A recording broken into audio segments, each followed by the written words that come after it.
Hannah Berman interviewing Vicki Green on Wednesday, the 4th of February 1998, Reel 1. Well, hello, Vicki. Hello. Could you tell me where and when you were born? I was born at number 5 Chicksand Street, and that's in the East End, on the 13th of May 1916, which makes me coming up to 82. What part of the East End? It was off Brick Lane, which was a very well-known area. We lived in a 4-storey house. In those days, extremely primitive, because our parents were immigrants. Where had they come from? My parents had come from Russia. And my mother had 4 brothers, 2 of who went to the States, and her eldest brother and her youngest brother came to London. And they sent for their only sister, because they wanted to get her away from the pogroms and the awful life in Russia. Where in Russia had they lived? I can't quite remember where it was. No, I can't remember, I'm sorry. But we came to this, we lived in this house where I was born. My eldest uncle and his wife and 3 children lived in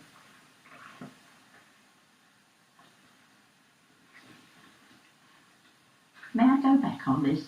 Most of our contemporaries came from parents who were immigrants from either Russia or Poland. They left home in their youth to get away from the pogroms and the Cossacks, who would ride through their villages pillaging and destroying people's humble homes. They left their parents fully realising they might never see them again.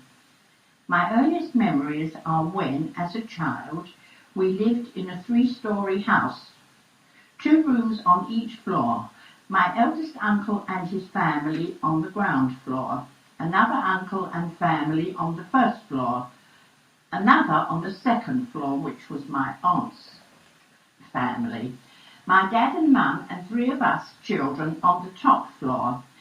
There were 14 children in the house, and we grew up almost like sisters and brothers. Can you tell me what you're reading from? Yes, I give this talk in friendship clubs and Jack's clubs. Originally, I was invited by the Council of Christians and Jews just before Rosh Hashanah last year. New Year. Yes, to give a talk on Jewish cookery, and I thought to myself, the men amongst them wouldn't be interested in recipes, but they would all be interested in our childhood and how our parents cooked in these very limited circumstances. So I got this going, and people that have heard it have recommended me to other people, and this is the result. May I go on? A little bit. I would like to talk to you some more, but yes. And I'll stop where I think. Yeah. There were 14 children in the house, and we grew up almost like sisters and brothers. We had a bedroom where our parents slept, and a living room where we lived and ate. We 3 children also slept in this room on convertible settees. There was an open grate with a coal fire, and some of the cooking was done on this, but the rest being done on a single gas ring, then called a blue light for want of a better name, on the landing outside. Our lighting was by gas. This was well before electricity and the age of refrigerators. So our mother would go each morning to the butcher's for meat, bring it home and kosher it. It takes immersing it for half an hour in cold water and then salting it on a board for 1 hour before cooking it. We children always came home from school for a hot dinner at 12 o'clock, and there would always be freshly cooked soup and meat and potatoes. I don't think they knew much about vegetables at that time, but really I don't think they could afford the vegetables as long as we had the basic soup and meat and potatoes. They baked their own cakes, and having no oven, they took the cake to the local baker's yard, where he would charge a penny for cooking it, having stuck a cloakroom ticket on the tin and given us the other half. On Friday morning before Shabbat, they would make a tray of biscuits. I remember it was a large black tray, and get it baked in the same way. On Friday afternoon, just before dusk, when the Sabbath would start, we would collect the biscuits and at the same time give him the cholent to bake for Shabbat dinner, which we would collect at lunchtime on the Saturday.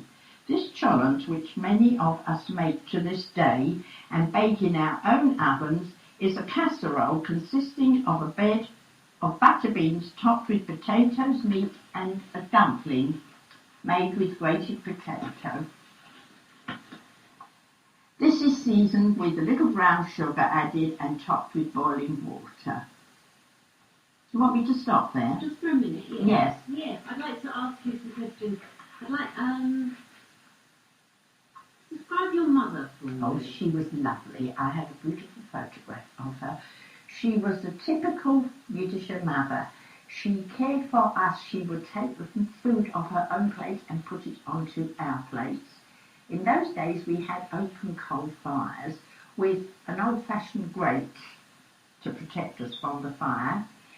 And in the morning she would light the fire before we wakened and hang our vests and knickers on the top of the grate so that they would be warm, ready for us to put on. She would bring in a little stool and a bowl of hot water where we could wash in front of the fire because there was no heating, certainly no central heating. And we always had a good meal. And after our dinner, because they were so very, very poor, we either could have a halfpenny, a half old penny, which we would spend with the old lady who had a perambulator outside the school with toffee bars and sweets. We could either have a halfpenny or some. Now you'll ask me what was some. Some was a piece of fruit, but it wasn't a whole apple or a whole orange. Our parents couldn't afford that. They would go to the market across the road towards evening and buy what the greengrocer had left on his stall, which was perhaps a little bit bad, and they would bring it home, cut off the bad part and give us the rest of the fruit. Mm-hmm. We ate well, although it wasn't a mannied home, but we always had a good meal and a good bed. What did she look like, your mother? Do you want to see the picture? Do you want to see the picture? Yes, please. Let me show it to you. It's a beautiful photograph. Be careful there. Oh, I'm sorry. Okay. No, you better come in and get it. What was her name, your mother? Esther. And she was born on Purim, and it's the top picture in the middle of the wall. Can you get it down? Yes. Was Esther from Russia? Yes. She came at about 17 years of age, and her sisters-in-law, my aunts, who were lovely ladies, but they needed her. She would work in a workshop from 8 in the morning till 8 at night as a felling hand in a tailoring workshop. And when she came home in the evening, they needed her to help them give the babies their supper and get them washed and put to bed. So she served a double purpose in the house.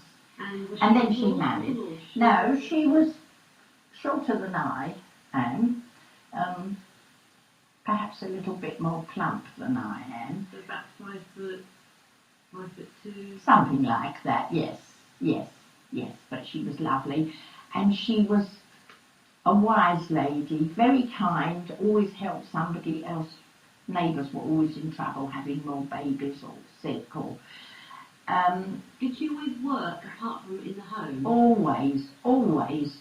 She used to do sewing at night after we went to bed, and during the First World War, which I couldn't remember, but she used to tell us that she would bring home army coats and work at night. And she made all our clothes when we were children. And she worked on and off. She was a tailoress and she used to bring work home. It was sweaty labour in those days. And tell me about your father. What did he look like? He wasn't a very, maybe I shouldn't say it, he wasn't a very he didn't bring a lot of happiness into the home. He had a good trade. He was a bread baker, and everybody needed bread. But he worked when he felt like working. And Did he come from Russia? yes, I think it probably that her brothers made it an arranged marriage. I think so. That's what happened when, you know, when you had a young sister, you made sure that she was married. Were they happily married? No, I don't think so. She protected us. She sheltered us. He was not interested in his children, and I don't want to say any more about it. It's not a good memory, but she was wonderful, and she was kind, and she encouraged us to make the best of our education, and she supported us financially and otherwise, morally. Tell me about your brother and sister. Brother and sister, is it? Yes. Were they older, younger? My sister is 3 years older, 5 years older than me, and my brother is 2 years older than me. And if you'd like to go out into the hall, there's a photograph on the hall table taken at my 80th birthday of the three of us, and we are still very close. Oh, He's an amazing man, our brother. He really is wonderful. what's their names? My sister's name is Maisie, and my brother's name, he was christened Aaron, but he calls himself Harry. He is an amazing person. We'll talk more about them later. Yes, yes. So I'd like to know a bit more about your daily life when you were very young. What you can remember about life in this 3 or 4 story Yes, house. yes. We were so poor, there was no floor covering. There was certainly no carpets and not even linoleum. Scrubbed white, the floors. The stairs were scrubbed white, and we had no running water. We had to go 2 floors down for running water.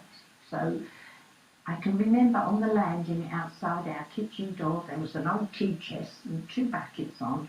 One was a white enamel bucket with a lid where we used to bring up buckets of water, and next to it, not at all hygienic, was the slop bucket. And don't forget, when you wash the dishes or whatever and cooked, there was plenty of slop, and there was this clean water covered, mind you, and we used to have to take it down. The toilet also was 2 floors down, and years ago, have you seen an old-fashioned toilet? You don't have a seat.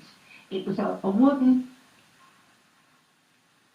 a whole wooden, like a board with a hole in the middle. That was the toilet, and there was no lighting on the stairs at all.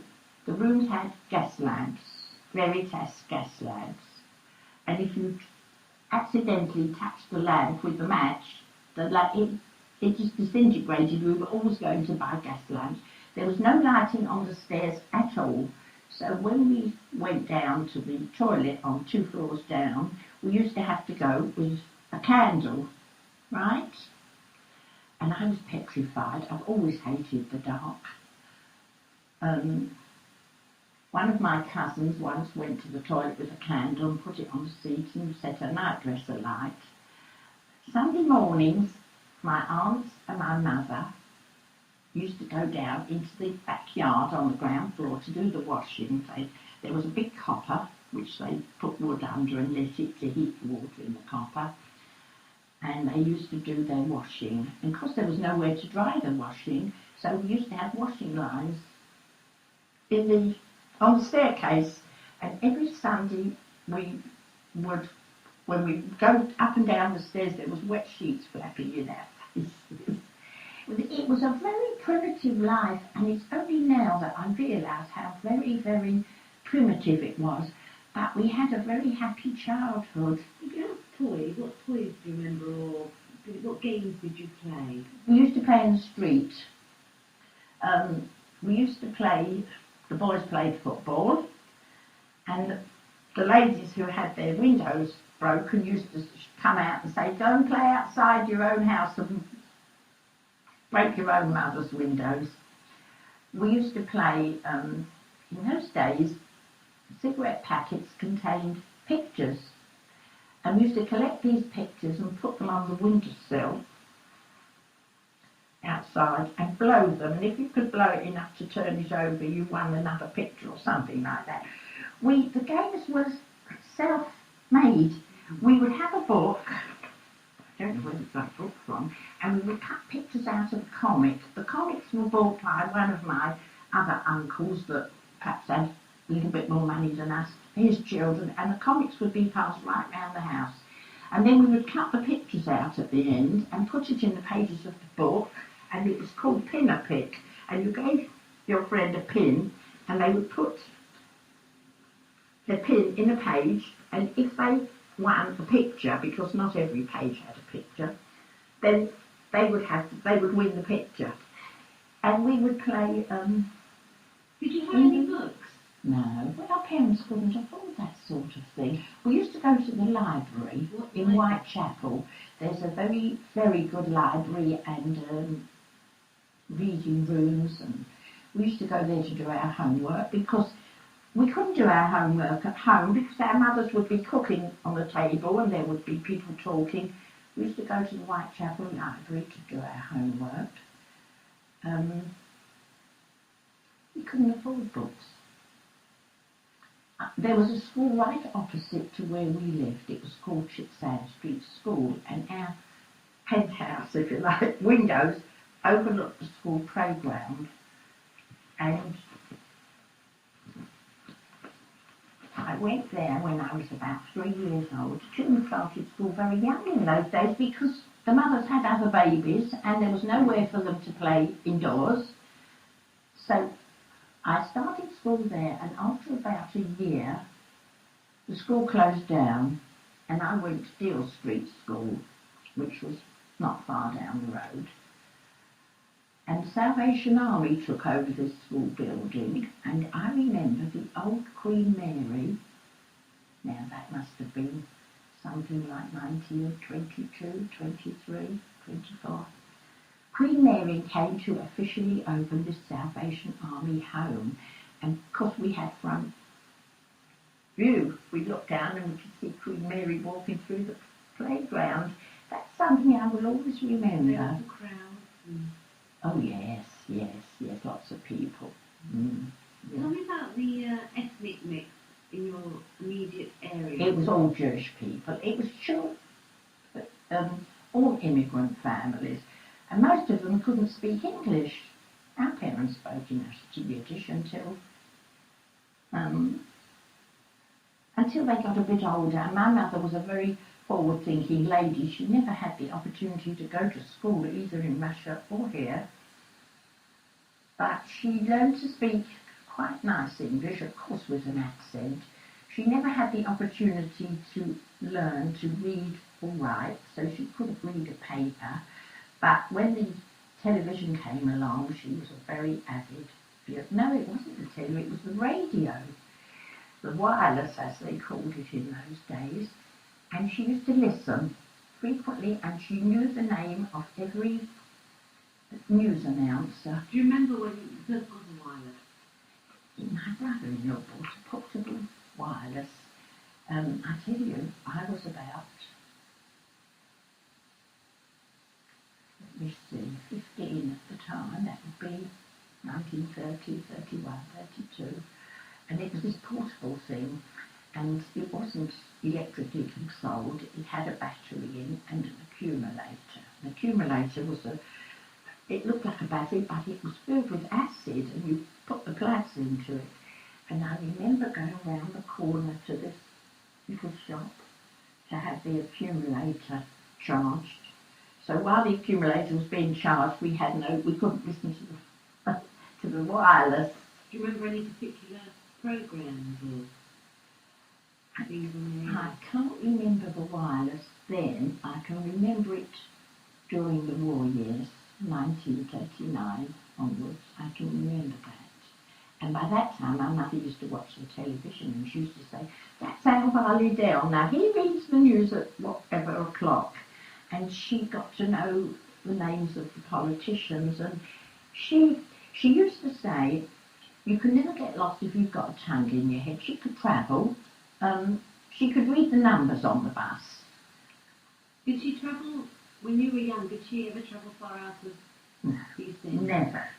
Neither did we.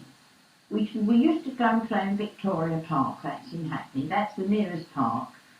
I never saw the sea, ever. And do you go up west? When I started work, yes. We couldn't afford it before then.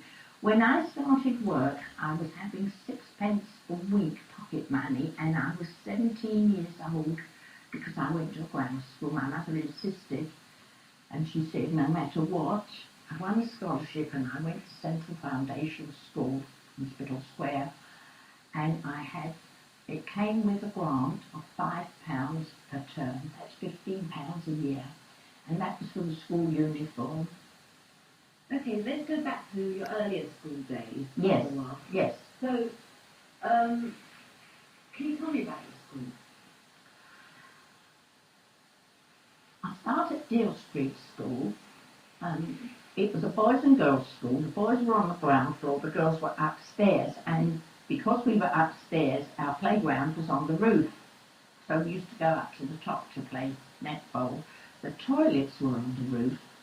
And the toilets in those days didn't have proper doors. There'd be a gap of about 6 or 8 inches at the bottom and at the top. And it was freezing cold, and we used to go out of the classrooms, which were also cold, but not as cold as on the roof. And I remember at one time I was made the pencil monitor, and I was allowed to go to the cupboard to take the pencils out and give them out. And I remember one day, one of us, I don't know which of us, one of us came home with a pencil, and our mother said, where did you get that pencil from? And we said, we got it from school. And she said, tomorrow morning you take it straight back from school and don't bring home anything that doesn't belong to you. She was very rigid, but she was very kind. She was very, very, very special. She was wise, put it that way. Do you know anything about your grandparents at all? We had a picture, and one of my cousins must have taken it, a picture of a little couple, and the lady was all in black with a black scarf round her head, and they were sitting in the snow outside a little wooden house at a table, and the old gentleman had a long beard with a cap on, and that's all I ever knew. Your mother never talked about her parents? She used to talk about the hay, yes, and my eldest uncle once went back to visit, and he brought back some embroidered cushion covers from my mother that my grandmother had made for her. But other than that, we never heard any more. They must have been killed in the pogroms or whatever. They lived a terrible life. School, yes. I went to Dill Street School until I was 11. Did you enjoy school? Yes, I did. But looking back now, I think that had I been more forward thinking, but we're not at 11, are we? I could have done a lot more than I did. Obviously my teachers were aware that I had a good brain, and they put me in for, first of all, we used to take a junior county scholarship at 11 years old, which would take us to a grammar school or to a central school, which was halfway to a grammar school. And they sent me in for a scholarship to Rains Foundation, which was in Commercial Road, that's East End. And they sent me in for a scholarship to Laura Place, which was in Clapton. And I got neither, but I did get a place at Mile End Central, which was attached to Myrtle Street School off Commercial Road. And I had taken a scholarship to Central Foundation in Spital Square, which was not a junior county scholarship, but it was a scholarship that you took a year or two later. And I got that. And when I went to Central Foundation, I didn't go into grade 1, I went into grade 3 or 4. But I got the scholarship, and I enjoyed my work. We had some very good teachers, and I can write a book about my school life. It was the most wonderful school. Was it a very Jewish school? Half and half. And most of the Jewish girls were scholarship girls, And most of the non-Jewish girls were paid pupils. It was a fee-paying school. But we all worked and played together very amicably. Any teachers that you remember particularly? I've got a photograph of the teachers because I go to a reunion every year and I've got a photograph in the bedroom in my handbag. I'll bring it out to you later. Yes, I remember the teachers. I was a dad at maths for the first year. I didn't have a clue what algebra or geometry or whatever was about. And then we had a different maths teacher, and her name was May Monday. She was a Jewish teacher, and she was a maths wizard. And she put me in the picture where maths was concerned. And to this day, I will say I'm good at maths. We had a few Jewish teachers. We used to have assembly every Monday morning, all the pupils. It was a girls' school, no boys. The boys' school was in Old Street, City Road, Cowper Street boys. We were all girls. We used to have, when we got to school, there was a teacher on duty at the door to see that our nails were clean and our hands were clean, and to make sure we were wearing the right shoes. If the weather was dry, we could come in bar shoes. We all wore bar shoes. If the weather was wet, we had to wear shoes with laces, at least 3 eye holes, not fancy laces, just one set. If we were wearing the wrong shoes on a wet day, we were sent home, go back and put proper shoes on. We had joint assembly on a Monday when the week's announcements would be, and it was a non-denominational service. But for the other 4 mornings a week, the non-Jewish girls met in the hall and had their service, and we had our service taken by one of the Jewish teachers in the dining room. It was a lovely old school. So how old were you? Well, I went there when I was 13 and I remained there till I was 17. Can you describe yourself? What did it look like Yes, in those years? yes. Straight hair, centre parting and a fringe. And There's a that, beautiful photo of you and your brother and sister here. yes, How yes. old were you in this photo? I would be about 9, 10. I remember that dress so well. It was a pale browny pink rep. The material was called rep, and it was the fashion at that time. And my mother made that dress. You've got beautiful, very dark hair, kind of page boy style. Yes, yes, And short fringe. yes, yes. And it was before my brother's bar mitzvah because he's still wearing short trousers. The boys didn't go into long trousers till they were bar mitzvah. Tell me about the role of religion in your household. We were always strictly kosher, always. We always celebrated all the festivals, the high holy days, and particularly at the Passover, Pesach. It was really lovely. Oh, yeah, it's in here. Do you want me to find the page? Okay. Yes, you know, we've got heaps of time, haven't we? Yeah. Right. I'm describing all the holidays, all the Jewish holidays here. Special food for Jewish holidays. Passover. This takes place 4 weeks after Purim and usually coincides with Easter. This commemorates the freeing of the Jewish people from slavery in Egypt, who, when they left in haste and had no time to bake their bread properly and instead baked matzah or unleavened bread. Typical Passover foods are those using matzah meal, potato flour and lots of eggs. At this time, we have knedels in the soup instead of vermicelli. And then I say knedels are made with beaten eggs, batter, matzah meal, rolled into balls and boiled in the soup. Is this what you ate when you were a kid? Yes, oh yes, delicious. Made their mouth water. When we were children, it was customary to order a box of 100 eggs for the week. This is something probably that you've never heard of. Right. And the egg man always gave us 120, which was called a long 100. He gave you an extra 20 as a bonus. At this time, we make delicious flavour like sponge cakes. Right, I'll miss all that out. And wait a minute, I've got another thing here. Memories of Pesach around the early 1920s. My earliest recollections of Pesach as a little girl of about 6 years old are as follows.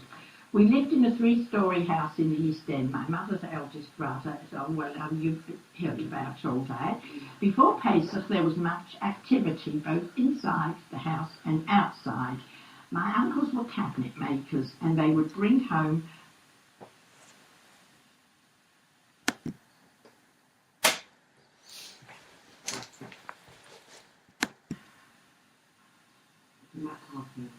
Yes.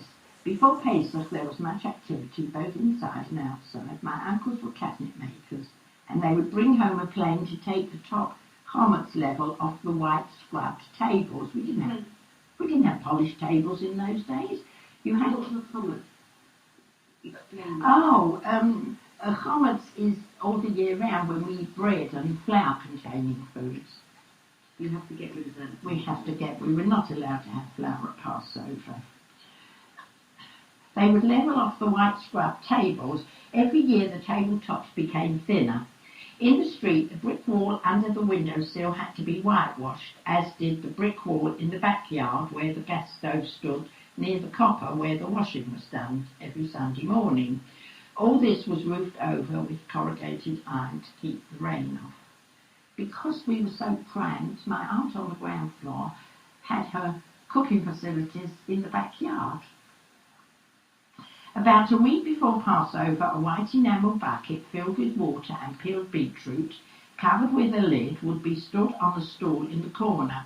Every day the top scum would be spooned off, and when Yom Tov came, this was the basis for the beetroot bosh, the soup. The grocer would bring the matzahs, etc., and the egg man would bring the eggs. Most women ordered 100 eggs for the week, and it was known, in fact, that although we paid for 100, we would get a bonus free, i.e. 120. As we were so cramped for space, big box of eggs. The box of eggs was kept under the bed. I have to tell you that the beds in those days were not as the beds are today. They were not on sprung bases.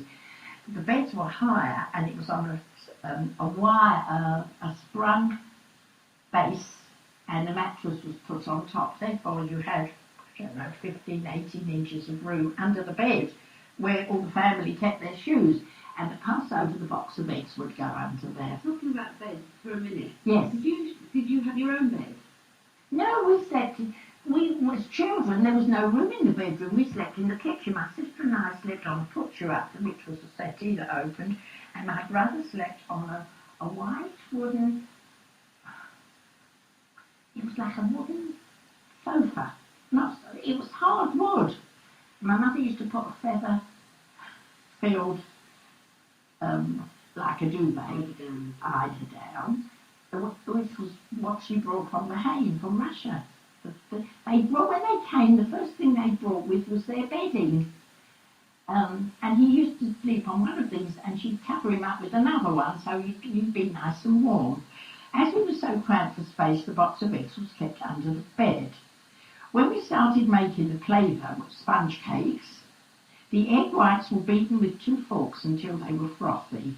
Then, while our mother prepared the egg yolks and sugar mix, we children had to continue beating the whites so that the air would not escape. Did you go to synagogue? I cannot remember that much. Listen to this. The Seder was always at my uncle's on the ground floor. Our father and uncles, and you've got to listen to this. Our father and uncles and 5 lads sat at the table conducting the Seder service. The 5 women were scarlet-faced in the yard with the knedlich and soup, etc. The remainder, i.e. 9 girls and 3 little ones, sat on the floor around the room. I was terrified when the door was opened for Elijah. I did not know what to expect. I don't think he wanted the rest. I remember we always had our living room freshly papered for Passover. In those days, the walls were never stripped. You had one layer of paper on top of the other. and in due course I suppose the room got smaller. Of course, we children always had new clothes and shoes for Pesach, and the shoe boxes were used for playing nuts. You pierced 5 holes in the box lid and put a number over each hole, and if you scored, you used to have these little filbert nuts, and you'd stand in a special spot and throw, and if you scored from a prescribed distance, you won the appropriate number of nuts. We've got a lovely photo here of your large family, uncles and aunts and lots of children. Can I explain it to you? Yes, please. I'd like you to know, because this is a very nostalgic part of my life. This is my mum and dad, and this is my dad's 2 brothers and their wives. And this is their sister, who was really not a blood relation to us, but up to this day they're still our cousins, right? These 3 sisters had a brother, Uncle Benny, who was going to settle in South Africa because his wife had family there. And they were emigrating. So it was decided that we would have this large photograph taken. My dad and mum, my sister, my brother. Your sister's got lovely long curly hair. Oh, my mother used to tie it in rags. With a big bow on her hair. Yes, as well. a big bow. They all wore big bows. Even I had a big bow, although I don't know where they put it because I didn't have a lot of hair. That was me. Your lovely white dress and your Oh, yes. Our parents made all these. straight hair with a fringe. That's right. That's And right. how old are you in this photo? About 5. About 5 years old. As you can imagine, these are 3 sisters. 3 girls at the front. 3 girls, Three and great this is girls. their elder sister who went to a Mile End Central School, so she's got a certificate in her hand, and that's her mum and dad. And this is my eldest uncle and his wife, and their daughter, and that one son, and the other son. Now this is their sister, who, that's her child, that's her son, that was her baby daughter, and this is their son, and he and I are sharing an orange box. We're sitting on an orange box. What's his name? Barney. Barney, yes. Now this is this little boy, and this The 2 younger. this little boy belongs to that aunt. What's his name? His name was Sammy. Sammy. He's This- sitting looking a bit sullen at the front. Yes. People say, now let me finish and then I'll tell you. This little boy and this girl were going to South Africa with their parents. And that's all of us. Now, people look at this picture and they say, well, why was your brother Harry looking so unhappy? And we said he probably just got a good hiding. Can you imagine a photographer trying to get all these children to... We kept running away, get some of them arranged, and suddenly somebody's child would be missing, and so the mother would go and get out on the street running after this. Yes, I can. I remember we were running through. This photographer was in Whitechapel Road, near to where Blooms used to be. And we had to go through a courtway, and it was called Frostic Place. And we kids, we'd run as far as Frostic Place, and they'd come looking for us. It was sort of halfway going towards home. Children will be children. I can remember that day so very well. There's at least 12 children here. There's a lot of children to look after. Yes. And get to sit still. Yes, yes. Did they go to South Africa? They went to South Africa, yes. And they had another 2 children in South Africa. And one of the children, this one, emigrated to Israel many years after she was married, and her mother was by then widowed, and her mother went to live in Israel, and we visited her when we were in Israel in 1971 or 73. No, we didn't. Yes, 71. Yes, 1971. And we visited Auntie Bloomer there, and that was her daughter that was, where is it? Nancy, that one, yeah. As your mother, This is my mother. This is my mother, yes. she has a kind of quizzical look on her face. She was serious, she was posing. If you look, most of the women had that look on it. They were told to look serious, perhaps is the word, or perhaps not quite the right word.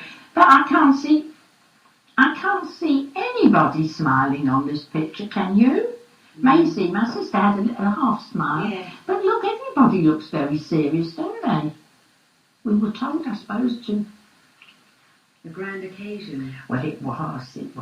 And everybody in the family eventually had a copy of this photograph. My eldest uncle had a large framed picture, and years later we unearthed this picture, and one of my cousins got all these photostats made, and this is a photostat, well, a photostat copy, yes, and we've all got one each. And recently, 2 or 3 years ago, one of my cousins died, and his wife had this picture out. His cousin died. His wife had this picture out, and it was a second marriage, and the children of this cousin came to the shiver and said, who are all these people on this picture? We'd like to know more about it. And they said, ask Auntie Vicki, because she'll remember it all. And they always ask me, who's this? And how am I? My daughter was at a function recently, and she met the granddaughter of this aunt. His, wait a minute, this little Sammy, he died very young. And my daughter met his daughter, and Sharon said, oh, hello, Jenny, and she said to her friends, this is my cousin. And my daughter came home, and the following day she said to me, Mum, how am I related to Sharon? I know we're cousins, but how related to Sharon? And Sharon's grandmother, Sharon's mother, and I, who are the same generation, we were not real cousins. We were cousins, but we were a very close family. Were there any cousins you were particularly close to as you were growing up? Not really. I remember that this was my youngest cousin, What's her name? Ada. She's the only one that's, well, she's alive. In the middle of the tree dark. Yes, she's the youngest, and she was next, and she was next, and she's alive. She's must be nearly 90 now. She's your aunt? My cousin. Your cousin? My cousin, yes. What's her name? Sadie. She's at Nightingale House. No, not really, because we all played together. We all, you lived in the house together, and the younger children, we all played together. And of course our friends lived next door or across the road. We didn't. Do you have any friends you particularly remember? Any names of anyone you particularly remember from your early years? Not from the early years, no. Not from the early years. No, not really. So let's go back to your school. You're in the foundation school. Yes. From age about 13? Yes. Till when? Till I was 17, after I matriculated. And you were still living with your mum? Yes. No, we moved from there many years before. We moved 2 or 3 times. By the time I matriculated, I was living in Bethnal Green. Ah, so where did you move to first? We moved to Plumbers Row, which was in Whitechapel, near to Aldgate. And then we moved to Stoke Newington. We moved to Bethnal Green. Did you move with the whole family? No, just us. Just us, the 3 children and my mum and dad, yes. And what was the place like in Bethnal Green? Can you describe it? It was not very nice. It was upstairs a greengrocer's shop, and it was rooms, 2 on this floor and 2 on this floor. And we were still, bearing in mind we were growing up, we were still very confined, sleeping quarters and so on. 3 teenagers? Yes. Did you still share bed with your sister? Yes, until she got married, yes. And your dad was still working intermittently? Yes. Yes. But your mum was still working very, very hard. Very hard indeed, yes. And I remember the school that I went to, Central Foundation, this I will never forget. And my mother was in hospital. She'd had a hysterectomy, and in those days it was 3 weeks in hospital. And which hospital did she go to? She was in the London Hospital, in Whitechapel, the Royal London Hospital. And she was coming home on a Friday from the hospital. And my father decided that we would have the living room papered before she came home. It probably needed it very badly. And my sister at that time was working, and my brother was working, and I was the only one that could, years ago when the decorators came in, they just put another layer of paper on the wall and left all the cuttings and all the rubbish on the floor, and you had to, it's not like it is today, and I had to be there to clean up the living room, kitchen, living room, it was all in one. And I took a day off school, and when I went back to school on Monday, if you came back after you'd been away, you had to bring a letter. And I didn't have a letter, and they sent me to the headmistress. Now, this headmistress she was really Victorian. You never saw her without her gown. Didn't wear the cap, but she wore the gown. She had a very sparse white hair with a tiny little knot on the top. And she was very, very, very strict, and we were all pretty terrified of her. But she ruled us with a rod of iron. What's her name? Miss Hanbidge. And she made us into ladies. Ladies don't go out on the street without gloves on and without a hat. And ladies don't eat in the street, ice cream or sweets or anything else. She made us into ladies. And I was sent to her room, her office, and she wanted to know why I hadn't been at school on Friday, and I said I had a tooth out, and she said, open your mouth and show me which tooth. And I opened my mouth and I showed her where there was a space, and she said, that tooth was taken out a long, long time ago. You didn't have that tooth out on Friday. Where were you? And so I had to tell her the truth. My mother's coming out of hospital, and I had to make the place clean, nice for Shabbos. And she said to me, that was a very commendable thing that you did, and you didn't have to tell me a lie. And please remember, the truth is always best. And I consider that you are a very good girl. And I was on top of the world. It was lovely. That I can remember. She was a wonderful lady, and when she retired, the school made a collection, and she sat for a portrait, an oil portrait, which was thereafter over the dining room mantelpiece in the school. And the next one that came wasn't the same calibre. She was a different generation. She was lovely, and she probably was a good head, but she wasn't the same as Miss Hanbidge. What were your particular interests when you were a young teenager? Do you remember liking anything in particular? Or with regard to schoolwork, school, you mean? Or outside interests? We never had money to go to the cinema. We used to go Saturday mornings to play tennis at Victoria Park. I remember that was nice because we didn't have tennis courts in the school. We used to go on outings to art galleries and so on with the school. We never went to the theatre. We just couldn't afford it. In school, it was a very, very old building. It's since been demolished. I enjoyed the lessons. I wasn't particularly brilliant, but I enjoyed the lessons. And every week we used to have timetable books, and we used to have to do we used to have to spend, say, 30 minutes on mathematics homework or 50 minutes on English homework. And at the end of the week, my mother used to have to sign the book to say that I did. But my mother couldn't write English. My sister used to sign it for her. And I enjoyed my schoolwork, and I had lots of friends. both English, both Jewish and non-Jewish, but we all mixed together, but not outside of school. Did you have any memories of any anti-Semitism? Never, in your early days? never. No. It wasn't like that.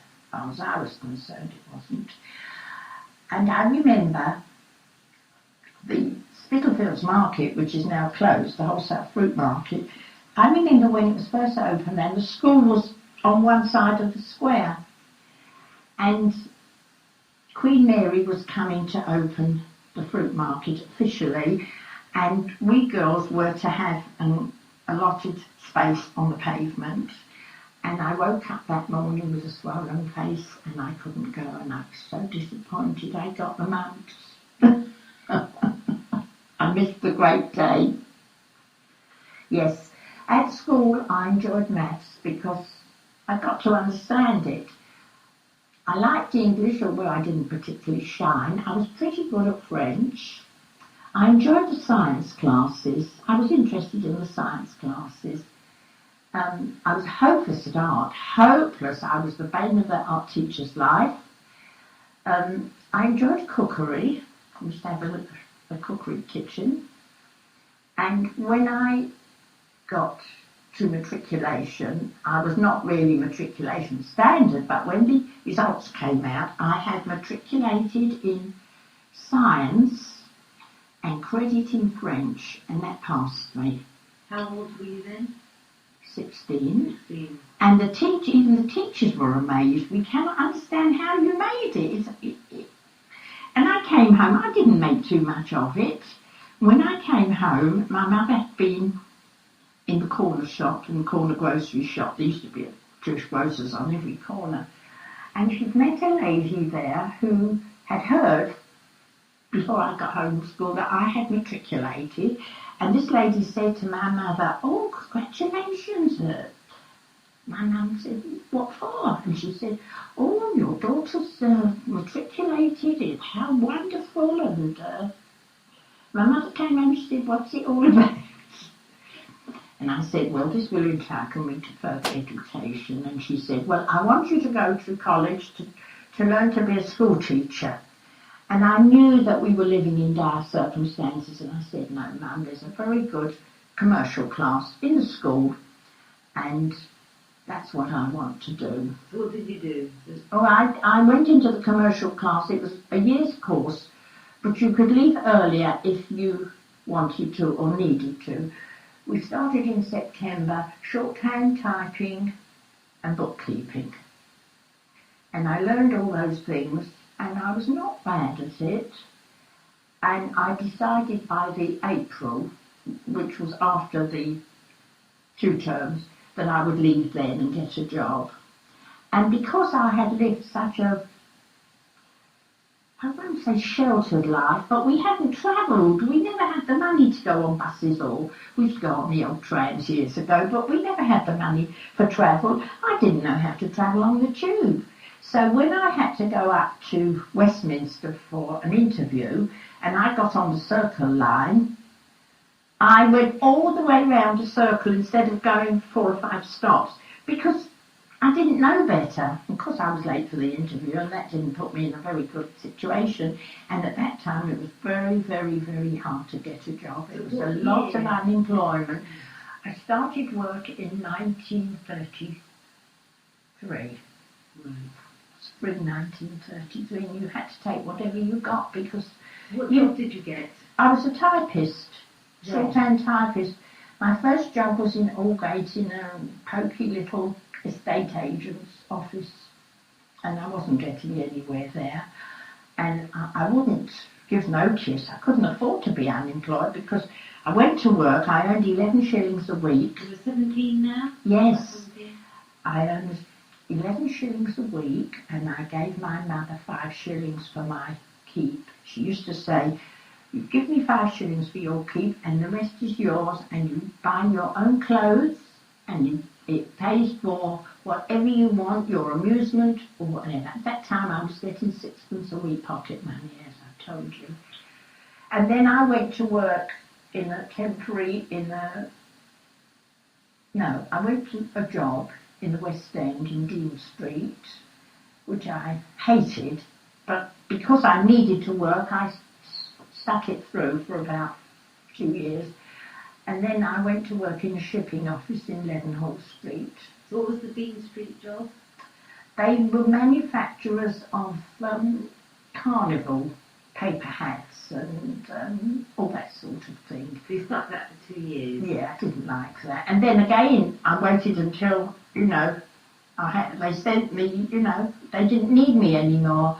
The business was down the pan, I could see that, but I stuck onto it, And at that time I learned how to travel and what the West End was like, and I used to spend my lunch times in Bourne and Hollingsworth looking round the shops. Where was Bourne and Hollingsworth? Bourne and Hollingsworth, of course it's before your time. Bourne and Hollingsworth.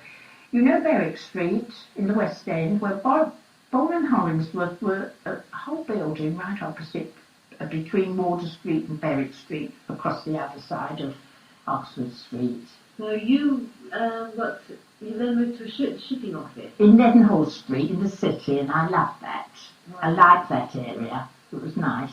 And how long were you there for? Well, unfortunately, I married while I was there. I married in 1940, and then I was there for about 18 months, and then I had a prolonged illness, which we won't go into, and then I gave work up. Right, so let's go back. You discovered the West End when you worked in Dean. Yes. Did you, apart from going to Bourne and Hollingsworth, did you go out at all in the West End? You mean for entertainment? Yes. Oh yes, because by then I had a lovely friend, and we used to go dancing. What was her name? Oh, she was lovely. Her name was Shirley. And did you meet her through work? No, she lived in the next road to me. And she was lovely, but she was very unfortunate. She committed suicide through home circumstances, and by that time I was about to be engaged. And then I had another friend who was in a position to spend more money than I was, and we used to go to dancing. They used to have supper dancing at Madame Tussauds, and it was really more than I could afford, and it made me very unhappy because I couldn't say I can't afford it, and I wanted to go, and I wanted to buy nice clothes. So you went dancing with Shirley first. Where did you go?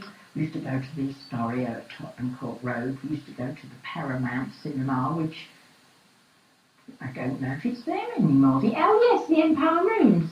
Yes. We used to go to the Locarno at Streatham. We used to get on a bus at Aldgate, the coach at Aldgate, take us to Streatham and bring us back to Aldgate. And then we used to get the late night train. You don't remember the trams? Well, you want to go to the museum at Covent Garden. They've got no transport. Oh, it's fascinating. And then I met my husband. I loved swimming. I'm not a good swimmer, but we used to go every Sunday to the open air swimming baths at Orpington in Kent. We used to get the train at Holborn Viaduct, and we used to go. You and Shirley or your family? Shirley and I, yes. And then we started to go to there's a swimming bath out on the way to Ilford. I can't remember the name of it, and that's where I met my husband. How old were you when you met your husband? Well, it must have been about 22. And were you still living with your family? Yes. In Bethnal Green? No, we'd moved to Stoke Newington by that time. Oh, where in Stoke Newington? How can I explain it? Everything's different. The corner of our road was the old Alexandra Music Hall. And right opposite was Simpson's factory. You know Simpson's in Piccadilly? Well, they had a big factory there. And it's... Do you know Stoke Newington at all? A little bit. Yeah. Well, what part of it do you know? Amherst Road. Yes, well, we were near Amherst Road. We married in a synagogue called Wellington Road Synagogue, which was behind Simpson's, and shortly after we were married there, it was bombed and it was completely demolished. Mm. And during the war, we used to take shelter in Simpson's basement. Well, let's go back a bit. Yes. Let's talk about all Yes, that. yes, I want to ask, so you're working at a shipping office. Yes. What was it called? Evans and Dean, their head office was in Wales. They were South Wales So you worked company. for the London office, which was in Aldgate. Leadenhall Street. Yeah, all the shipping offices were there. And what was your position? I was just a junior secretary. Not secretary, they didn't call them secretary. Shorthand typist. Did Yes. you enjoy it? I did, but I found it a little bit boring because there wasn't enough to do. And bearing in mind that when we were children, we never had telephones, and I was always petrified of the telephone. And when I went to work in this shipping office and the boss would be out, I hoped and prayed that the phone wouldn't ring because I was so nervous that I was afraid I wouldn't hear what they were saying.